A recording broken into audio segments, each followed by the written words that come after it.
Okay, let's jump right into this explainer. Today, we're kind of putting on our investigative reporter hats, right? Because we are looking at a sequence of evidence that absolutely shocked the quiet, sun-drenched community of Bonita Springs, Florida. Seriously, this is a story that tracks a deadly betrayal from the sunny Gulf Coast literally all the way to the back roads of Missouri. And it just goes to show, no matter how far you run, your data, Yeah, it follows you. so, we have to ask ourselves, how does a perfectly executed, incredibly violent murder, one that left practically zero physical trace at the scene, how does that ultimately unravel from over 1,000 miles away? Well, the answer is all in these invisible digital breadcrumbs. Because when perpetrators think they've outsmarted the system, it's actually the silent, unblinking data they leave behind that brings the whole house of cards down. Now, this investigation kicked off with a truly chilling 911 call. A neighbor, Dr. Mark Petritis, went over to check on his friend after she completely uncharacteristically missed work. And he walked into just a horrific scene. But here's the thing, there was absolutely no forced entry, no signs of robbery whatsoever. It was this intensely targeted, vicious attack. And investigators knew right out of the gate, okay, this wasn't random. The victim in this case was Dr. Teresa Sievers. She was a super successful 46-year-old holistic physician, and she was actually the primary breadwinner for her family. People described her as a complete dynamo. She was so deeply beloved by her patients and her community, and honestly, that community was utterly shattered, just totally left searching for answers after losing her so suddenly and violently. You know, in these high-profile cases, misinformation just spreads like wildfire. Early on, these online web sleuths started pushing these wild conspiracy theories. They were saying holistic doctors were being systematically targeted by shadowy groups. But seasoned investigators, they immediately rejected those distractions because the harsh reality of homicide forensics comes down to Occam's razor. You don't start chasing global conspiracies, right? You start by looking at the victim's immediate, intimate circle. And in almost every domestic case, suspicion naturally points right at the spouse. But Tarifa's husband, Mark Sievers, had an absolutely ironclad alibi. He was thousands of miles away in Connecticut at a family gathering with his 2 young daughters during the exact window of the murder. And when he got back, he flawlessly played the part of the grieving, cooperative widower for the cameras. He kept insisting he just couldn't imagine who would ever want to harm his wife. So the illusion of this perfect crime held up, but only for about 2 weeks. The big break in the case didn't actually come from forensics at the scene. It came from a late-night tip to the Lee County Sheriff's Office, all the way from a woman in Missouri. And she just uttered 4 simple words that changed literally everything. I know what happened.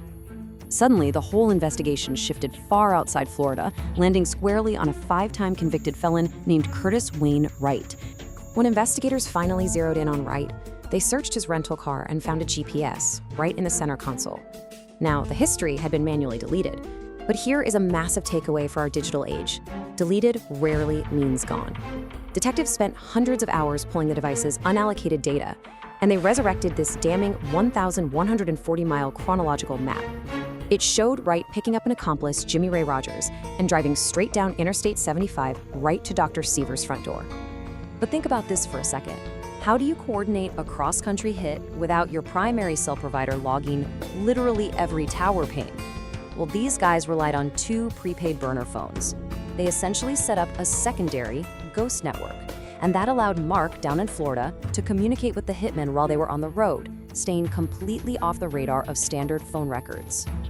And there's this one phrase that just brilliantly, or rather chillingly, illustrates the cold-blooded premeditation here: switch to other. That was the secret text code between Mark Sievers and Curtis Wayne Wright. And get this, Wright was Mark's childhood best friend. Whenever they needed to finalize the logistics of the murder, they'd just text that phrase and jump over to those untraceable burner phones.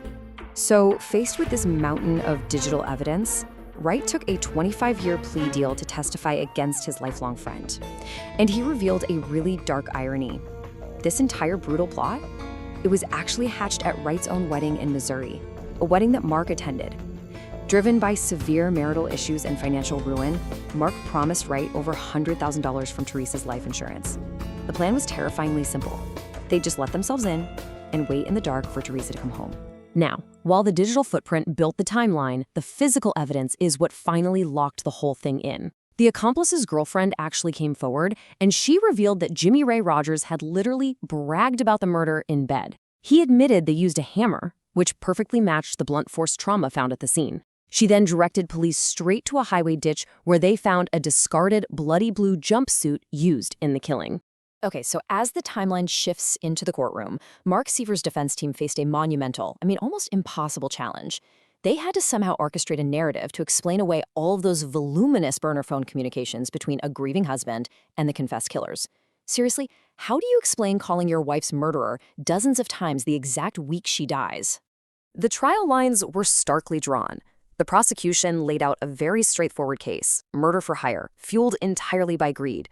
But the defense mounted this brilliant, kind of desperate counterattack. Since they couldn't deny the phone records, they were right there, they had to change the context. They leaned hard into the fact that Mark had zero physical ties to the scene, and they argued that Curtis Wright acted entirely on his own, basically framing Mark to destroy him. So the defense pushed this highly provocative theory of romantic obsession. They argued Curtis Wright was pathologically jealous that Mark had it all. The successful wife, the beautiful home. This strategy was explicitly designed to create reasonable doubt. They wanted to paint the state's star witness as this deranged liar who killed Teresa simply because he realized, if Curtis can't have Mark, nobody can.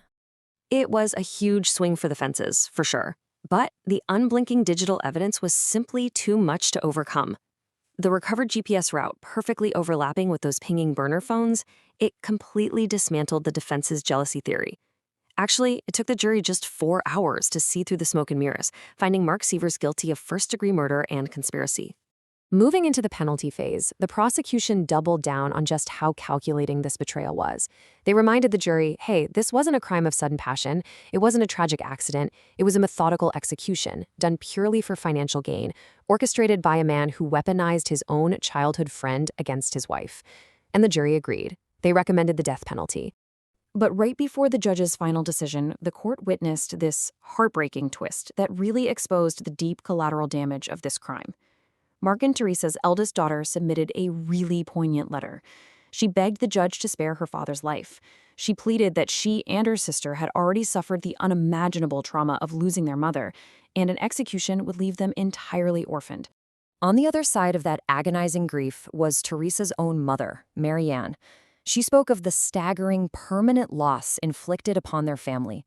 She noted that the void left by Teresa was just unimaginable. Ultimately, despite that desperate plea from Mark's daughters, the judge upheld the death sentence, a truly somber conclusion reflecting the vast, irreparable damage of such a wholly selfish act. As we wrap up this explainer, we're left to ponder a really chilling final thought. This case, it isn't just about deleted GPS data or burner phones. It's about how the illusion of a perfect life can mask unimaginable greed. How fragile is the sacred trust of marriage when a supposed sanctuary can so quickly and so coldly be turned into a crime scene? It is absolutely a question that lingers long after the gavel falls.